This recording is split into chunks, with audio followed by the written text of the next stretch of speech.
Good morning, Alex and friends. I'm Grace. Today is Monday, December 1st, 2025, and you're listening to Alex's News.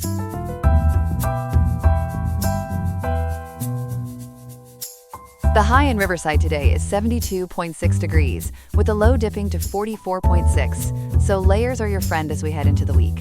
Coming up, we'll examine why U.S. forces hit drug boat survivors with a second strike, unpack the rare criminal contempt investigation targeting Trump officials, and cover other key developments from around the world. All this and more on Alex's News.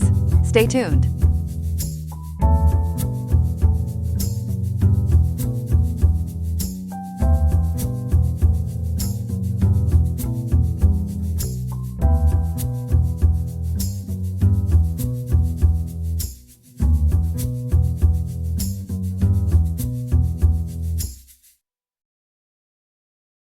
This morning, a U.S. campaign against alleged narco-terrorists at sea is under fire. Reporter Ethan Lee is with us. Ethan, what's driving all this scrutiny right now? It's the allegation that one September strike didn't just destroy a suspected smuggling boat. It also targeted survivors in the water. NPR's Up First said today the operations are facing growing scrutiny, and some lawmakers warn at least one attack may amount to a war crime. The Washington Post, in reporting cited by HuffPost and Yahoo News UK, described an order to, quote, kill everyone, end quote, on board a suspected Tren de Aragua vessel after the initial blast. So what exactly happened in that September 2nd strike? According to the Washington Post's account, the first missile hit left 2 people clinging to wreckage. The reporting says a special operations commander then ordered a second strike to comply with Defense Secretary Pete Hegseth's alleged instructions. It's unclear if Hegseth knew survivors were visible when the follow-up shot was authorized, CNN has reported. The Pentagon's response has been categorical. A spokesperson told outlets including HuffPost the narrative is completely false. How is the administration characterizing these operations more broadly? The Trump administration has cast them as lethal, kinetic strikes against boats tied to designated terrorist organizations trafficking fentanyl and other drugs. President Trump himself posted unclassified video of the September 2nd blast on Truth Social the day it happened, saying all 11 aboard were killed as narco-terrorists, according to the coverage. Secretary of State Marco Rubio echoed that at the time, saying the U.S. blew it up on presidential orders and would keep going. The operations ramped up in early September after a major buildup in the Caribbean. How big is that buildup? Large by recent standards. The Washington Post and Military.com describe roughly 15,000 personnel involved, including about 5,000 stationed in Puerto Rico, which analysts call the region's biggest U.S. presence in decades. Since then, there have been at least 21 known attacks and more than 80 deaths, mainly off Venezuela, Colombia, Trinidad and Tobago, and the Dominican Republic. That tally comes from the investigative reporting aggregated by HuffPost and Yahoo News UK. Congress isn't sitting on its hands. What are lawmakers doing? Over the weekend, committee leaders in both chambers announced inquiries. Senate Armed Services Chair Roger Wicker, a Republican, and Ranking Member Jack Reed, a Democrat, issued a joint statement Saturday pledging vigorous oversight and requesting a full factual record from the Pentagon, according to Punchbowl News and HuffPost. On the House side, Chair Mike Rogers and Ranking Member Adam Smith said they're seeking a full accounting of the follow-on strikes on alleged narcotics boats. As of this morning, December 1st, there are no public subpoenas or hearing dates, USNI News notes, but staff inquiries are underway. Are we talking about bipartisan concern, or mostly from one party? It's very much bipartisan. Senator Chris Van Hollen told ABC's this week that it's, quote, very possible there was a war crime committed, end quote, and warned it could be plain murder if there is no valid armed conflict with cartels, as HuffPost wrote. Senator Tim Kaine said on CBS's Face the Nation the conduct, if true, rises to a war crime. And Republican Representative Mike Turner called a follow-up strike on non-combatants a very serious and illegal act, while Senator Mark Kelly labeled it a potential war crime, according to Yahoo News UK. What does the Pentagon say beyond that blanket denial? The Defense Department, rebranded as the Department of War in early September, has released no after-action reports, ISR footage, rules of engagement, or comms transcripts to back its version, according to the Washington Post's summary cited by Just Security. A spokesperson has repeatedly declined to elaborate, offering, as HuffPost put it, no further comment to Congress and media. Secretary Hegseth posted on X that the reporting is fake news, quote, fabricated, inflammatory, and derogatory, end quote, and says the operations are lawful under U.S. and international law. But without primary documents, members say they can't verify the facts. You mentioned armed conflict. How is the administration justifying that legally? The White House framed this as part of a non-international armed conflict against unlawful combatants tied to designated terrorist groups, including Tren de Aragua. On September 4th, 2 days after the strike, President Trump sent Congress a war powers report asserting Article 2 self-defense and citing Article 51 of the UN Charter, according to Military.com's recap. It claimed the target vessel was beyond any nation's territorial sea and tied to Tren de Aragua, but it didn't lay out specific imminent threats beyond general narco-trafficking risk. A follow-up notification on October 1st reiterated that conflict framing. Do legal experts buy that? Many don't. Just Security and Lawfare have argued that drug trafficking is a law enforcement problem, not an armed conflict, and that without sustained hostilities between organized armed groups, the laws of war don't kick in. Even if you accepted a conflict, targeting shipwrecked survivors is prohibited by the law of armed conflict and the Pentagon's own manual. Former military lawyer Todd Huntley told the Washington Post that ordering fire on defenseless survivors amounts to no quarter, which is a clear war crime. What's been the international response? Strong pushback. On October 31st, about a month ago, UN Human Rights Chief Volker Turk said the airstrikes violate international human rights law and urged they stop because drug interdiction demands lethal force only as a last resort against imminent threats, according to UN.org and OHCHR. He called for prompt, independent, and transparent investigations. Human Rights Watch and Amnesty International have described the killings as unlawful extrajudicial executions, The Guardian and Common Dreams report. Has there been any fallout with countries in the region? Yes. Colombia's president, Gustavo Petro, said a U.S. strike killed fisherman Alejandro Carranza, while the administration denied that and cut some anti-narcotics funds in response, according to The Guardian. Venezuela accused Washington of fabricating a war for regime change. The administration counters that designating cartels as terrorists lets them target combatants lawfully, though public evidence of boat cargo or affiliations has been thin beyond the president's video. Let's go back to that kill everyone claim. How solid is the sourcing? It's based on two anonymous sources with direct knowledge, the Washington Post reports, and has been echoed by HuffPost and Yahoo News UK. We haven't seen the underlying comms logs, target packages, or legal memos. CNN has noted that it's unclear whether Hegseth knew survivors were visible when he purportedly issued the instruction. That's a big part of why committees want the raw material. Who made the call for that second strike, according to the reporting? The Post says a special operations commander, identified in some accounts as Admiral Frank Mitch Bradley, ordered the follow-on shot to comply with Hegseth's guidance. Again, the Pentagon disputes the overall narrative. And we don't have the ISR video that would show whether those survivors posed any threat. The Washington Post account says they were clinging to burning debris. If survivors were unarmed and stranded, what law applies? The law of armed conflict and the law of the sea both protect shipwrecked persons. The Pentagon's own law of war manual forbids targeting those who are out of combat, and former JAG officers told reporters survivors must be rescued and treated as POWs if you claim a conflict, or handled by law enforcement if you don't, as Just Security summarized. Violating that can be charged as a war crime or murder. That's why legal experts are using such stark language here. How are the committees likely to proceed from here?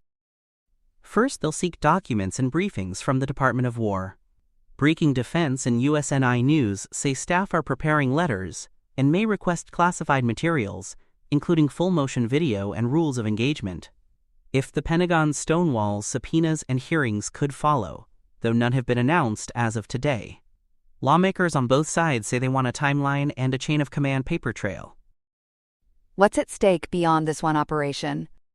It's bigger than one strike. There's a shift from interdiction and seizures to declared lethal force and counter-narcotics, which raises war powers questions and risks of civilian harm. It also tests whether a president can stretch terrorism designations to treat criminals as combatants at sea.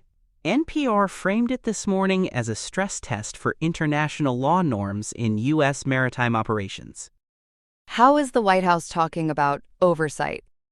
The president has defended Hegseth, saying he believes him 100% and insisting he didn't order a second strike on survivors, according to the Washington Post's recounting. At the same time, he said he'll look into the reports. The line from the Pentagon remains that the operations are lawful and appropriately supervised, but, as HuffPost noted, they've offered little beyond that. That gap is fueling bipartisan concern. And what about evidence of cartel ties or drugs on board these boats? Publicly, very little has been shown. Outside that early Truth Social clip of a fireball on the water, there haven't been released images of cargo, manifests, or detainee interviews tying specific crews to designated groups, as The Guardian and Yahoo News UK have pointed out. Hegseth has claimed, quote, "Every trafficker we kill is affiliated with a designated terrorist organization," end quote, but we haven't seen the intel behind that. That's another priority for investigators. Could the U.S. face international legal action over this? Potentially diplomatic pressure, UN scrutiny, and human rights probes. The International Criminal Court jurisdiction is complicated here, but reputational costs and bilateral friction are already evident with Colombia and Venezuela. Allies could also resist intelligence sharing if they see U.S. actions as outside law enforcement bounds. Lawfare notes that even short of a court case, sustained condemnation can constrain future operations. How does the department's renaming factor into the debate, if at all? Symbolically, it matters because critics see the September 5th renaming to the Department of War as part of a more aggressive posture. Substantively, it doesn't change legal authorities or obligations, but it underscores the administration's framing, "This is war, not policing," which is exactly what legal experts are challenging. That clash over labels versus law is central here. If the committees do get the videos and memos, what will they look for? They'll want to see identification of the target, warnings issued, any surrender attempts, and whether weapons were visible after the first blast. They'll scrutinize the rules of engagement and any legal review of a follow-on strike against incapacitated persons. Timestamps from ISR feeds could show if there was an imminent threat, like hostile fire from survivors. As USNI News puts it, they're after a factual reconstruction minute by minute. What's the timeline from here, realistically? Expect weeks, not days. Even in routine oversight, getting classified material can take time, and this is anything but routine. If public hearings are scheduled, they're likely later in December or early next year. Meanwhile, NPR notes the political pressure is intensifying by the day, and that can move bureaucracies. Ethan, last question. What should listeners watch for next?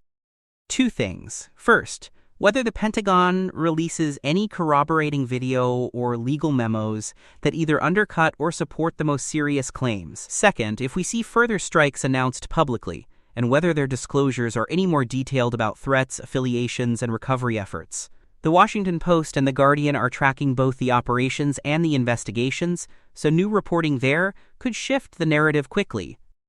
Reporter Ethan Lee, thanks for walking us through it. Thanks, Grace. This morning, a federal judge has revived a rare criminal contempt probe tied to migrant flights. Chloe, walk us through what Judge James Boasberg is investigating. He's probing whether top Trump administration officials defied his orders back on March 15th of this year, when two planes carrying more than 137 Venezuelan migrants kept flying to El Salvador despite a command to turn them around. According to the Washington Post and AP News, Boasberg, who is the chief judge in D.C., is looking at the actions of Homeland Security Secretary Kristi Noem, Acting DHS General Counsel Joseph Mazzara, Deputy Attorney General Todd Blanche, and Principal Associate Deputy Attorney General Emile Bove. The question is whether they willfully ignored his emergency directives during a legal challenge to the administration's use of the Alien Enemies Act. What exactly did the judge say that day? During an emergency hearing, as the planes were in the air on March 15th, he issued a verbal order with striking clarity. He said, quote, "Any plane containing these folks that is going to take off or is in the air needs to be returned to the United States however that is accomplished. Make sure it's complied with immediately," end quote. Courthouse News Service reports he followed that with a written temporary restraining order at 7:25 p.m. Eastern, stopping removals under the Alien Enemies Act for 2 weeks. But the plane still landed in El Salvador, right? They did. The Times leader and AP report those flights touched down hours after the written order, and the migrants were taken to El Salvador's CECOT mega prison. The administration didn't share flight details for weeks, citing sensitivities that outlets like Sentinel Colorado, relaying AP reporting described as national security and foreign policy concerns. That secrecy fueled the court's suspicion that the orders had been ignored. Why were these flights happening in the first place? This traces back to President Trump's March 14th proclamation invoking the 1798 Alien Enemies Act against the Venezuelan gang Tren de Aragua. The proclamation, published days later in the Federal Register, declared certain Venezuelan nationals, not U.S. citizens or green card holders, to be alien enemies, citing an invasion and irregular warfare linked to the Maduro regime. The administration said removal to a third country was lawful under the act, while civil rights groups argued it sidestepped asylum and due process, according to NPR and Democracy Docket. How unusual is it to use the Alien Enemies Act this way? Extremely unusual.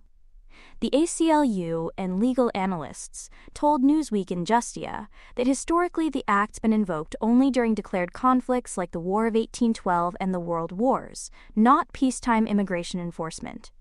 There's no modern precedent for such a mass application, and that legal novelty is a big reason the courts stepped in so quickly. So what's the administration's defense for not turning those planes around? Justice Department filings argue the verbal order wasn't enforceable until it was written, and by the time the written TRO issued, the planes had left U.S. airspace. According to Courthouse News and The Washington Post, they also claim the initial relief applied only to named plaintiffs for 14 days, and once the migrants were in foreign custody, they were already removed. That theory carried some weight with a D.C. Circuit panel in August, which called the government's reading plausible.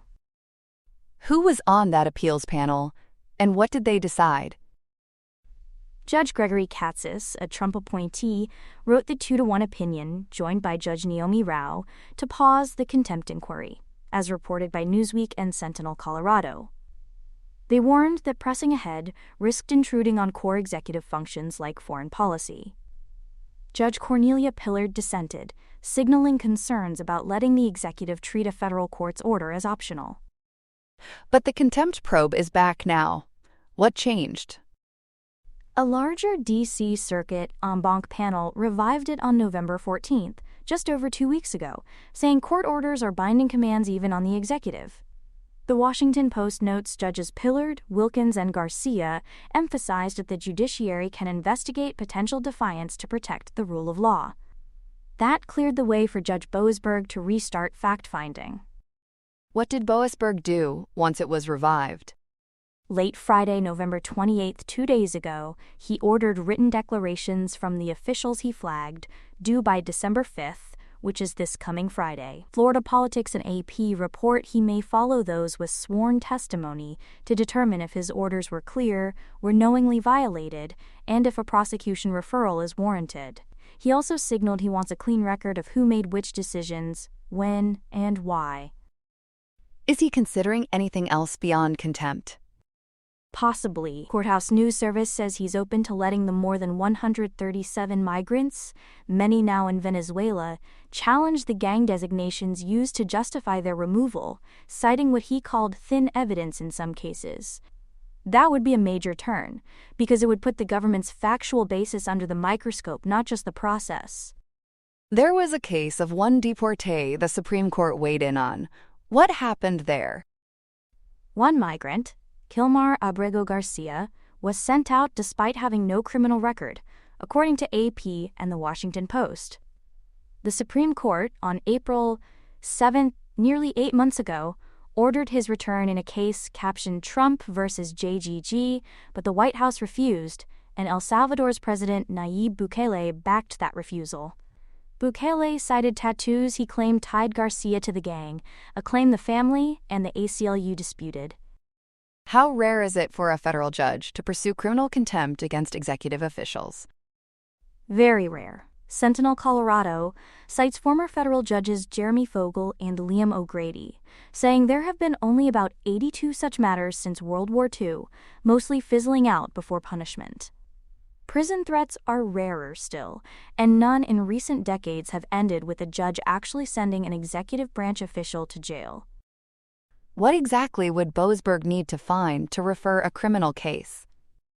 He'd have to decide his orders were clear and reasonably specific, that the officials knew about them, and that they willfully disobeyed.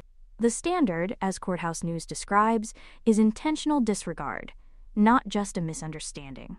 If he believes those elements are met, he can refer the matter for prosecution, though the Justice Department and the courts would still have roles to play in what happens next. The administration argues third country removals are allowed. Does the law support that? The Alien Enemies Act authorizes apprehension and removal to any such location as may be directed, which the government says covers the El Salvador transfer. But as the Times leader and legal commentators note, courts haven't endorsed using that power in peacetime for mass immigration enforcement, especially without individualized due process. That's part of why this case is pushing into legally untested territory. What's the political backdrop here? Tense, to say the least. According to the Washington Post, President Trump has attacked Judge Boasberg as a troublemaker and even pushed for impeachment, while the Justice Department filed judicial misconduct claims against him in July. Rutgers law professor David Knoll told Sentinel, Colorado, we should expect more appeals and chest thumping. But he added the core question, whether these deportations were legal, will keep drawing public scrutiny. Do we know who actually gave the final go-ahead on March 15th? The filings say Secretary Noem approved continuing the flights based on advice from acting DHS General Counsel Joseph Mazzara. Mazzara, in turn, consulted with Deputy Attorney General Todd Blanche and Emil Bove, a senior Justice Department official, according to AP's account of the government's timeline. There's also a whistleblower, a former Justice Department attorney, who claims there were orders to ignore the courts, an allegation the government disputes. How does El Salvador fit into this legally and diplomatically? The administration says there was a U.S.-El Salvador agreement for CCOT custody, and Salvadoran authorities accepted the transfers. The Washington Post reports that President Bukele publicly defended holding the migrants, aligning with the administration's view that they posed a gang threat. But that stance complicates any court-ordered returns, creating foreign policy friction alongside the legal fight. Where do things stand procedurally this week? Boasberg has demanded signed declarations by December 5th, which is 4 days from today, and he's signaled potential hearings as soon as today, December 1st, or later this week. Outlets including AP and Courthouse News say he wants to lock down the factual record before deciding on contempt referrals. If he moves to testimony, expect a rapid sequence of sworn statements and cross-examination about the chain of command. How are advocates for the migrants framing this? Groups like the ACLU and Democracy Forward argue the administration bypassed asylum rights and habeas review by using an 18th-century law for a modern immigration crackdown. Human Rights Watch and The Guardian's coverage has stressed due process concerns and the detention conditions at CECOT. They see the court's actions as a necessary check on executive overreach. And the administration's bottom line? They say they acted lawfully to protect national security from a violent transnational gang and followed a reasonable reading of the judge's orders. DOJ lawyers maintain there was no willful defiance, just a tight timeline where the verbal order hadn't yet been reduced to writing, and the planes were already beyond U.S. control, according to AP filings.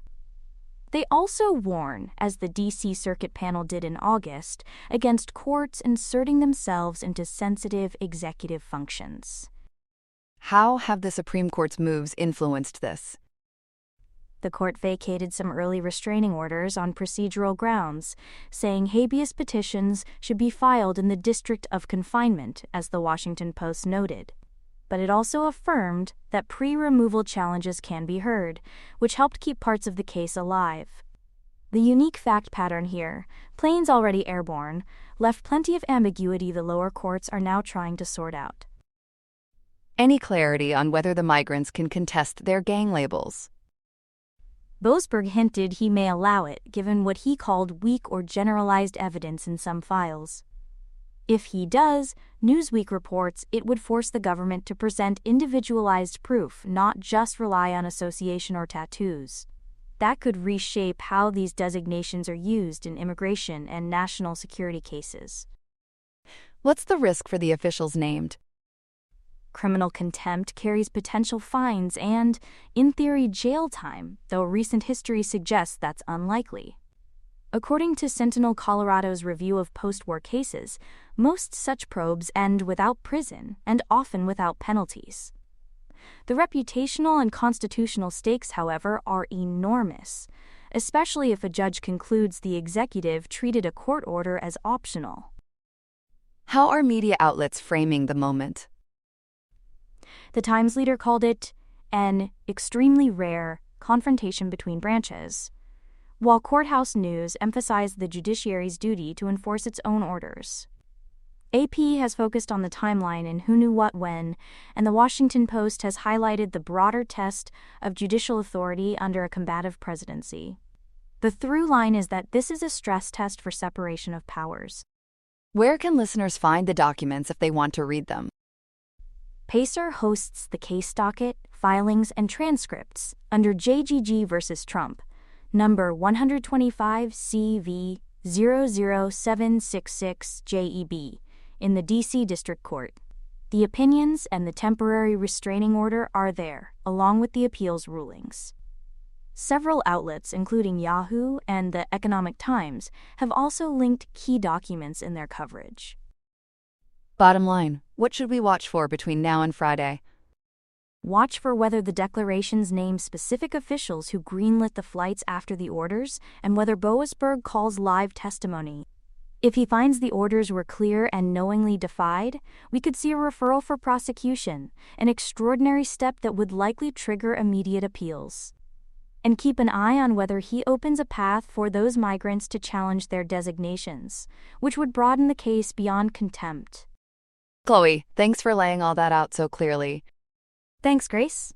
We'll keep tracking the filings and any hearing developments today and through the week. Here are some other headlines. Pardon the interruption. Israeli Prime Minister Benjamin Netanyahu has formally asked President Isaac Herzog for a pardon to halt his ongoing corruption trial, arguing the case is tearing the country apart and hampering his leadership during a volatile security stretch. The 111-page plea, submitted Sunday, contains no admission of guilt and no promise to resign, even as a letter from U.S. President Donald Trump urged Herzog to grant clemency so Netanyahu can focus on governance. Coalition partners call it a unity move. Opposition figures, including Yair Lapid, counter that a pre-conviction pardon without a guilty plea would be unprecedented and could trigger a constitutional showdown or Supreme Court stop. Herzog now faces a firebreak decision: grant it and risk mass protests, or deny it and keep the legal drama center stage ahead of the 2026 vote. China's factory blues linger in the red. The National Bureau of Statistics reports the official manufacturing PMI at 49.2 for November 2025, an eighth straight month below the 50 line that separates growth from contraction. A private Caixin S&P Global survey also slipped to 49.9 from 50.6.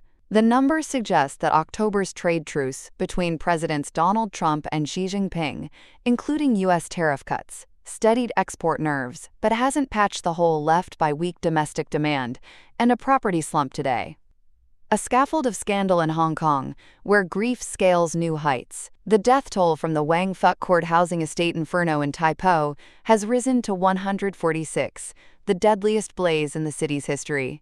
The fire, ignited Wednesday in bamboo scaffolding set up for renovations, raced across 7 of the 8 towers, fueled by flammable styrofoam panels and nylon netting.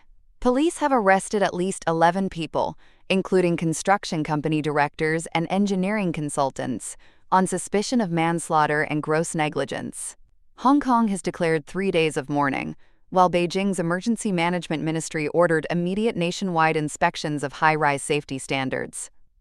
Ballots on a knife edge in Honduras. With roughly 43% of polling places counted, conservative rivals lead. Former Tegucigalpa Mayor Nasri Asfora of the National Party at about 40.5%, trailed closely by Salvador Nasrallah of the Liberal Party, near 39%. Rixi Moncada of the ruling leftist Libre Party is running third at about 19.5%. The stakes rose after U.S. President Donald Trump endorsed Asfora and threatened to cut aid if he lost. A win by either conservative would end Libre's brief rule, and the tight margin hints at a long count ahead. And the business of bang booms. SIPRI says global arms revenues jumped 5.9% in 2024 to a record $679 billion, fueled by the wars in Ukraine and Gaza.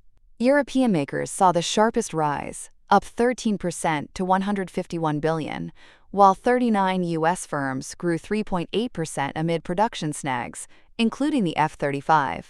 Chinese firms slid roughly 10%, linked to corruption probes and canceled contracts. In short, conflicts up, supply chains re-aimed, and defense capacity locked, loaded, and expanding. That's all we have for now. Today's episode was made by Alexander King with GPT-5, Gemini Pro 3, Gemini Flash 2.5, and Google Cloud Text-to-Speech. I hope you have a great day. I'll see you tomorrow, Alex.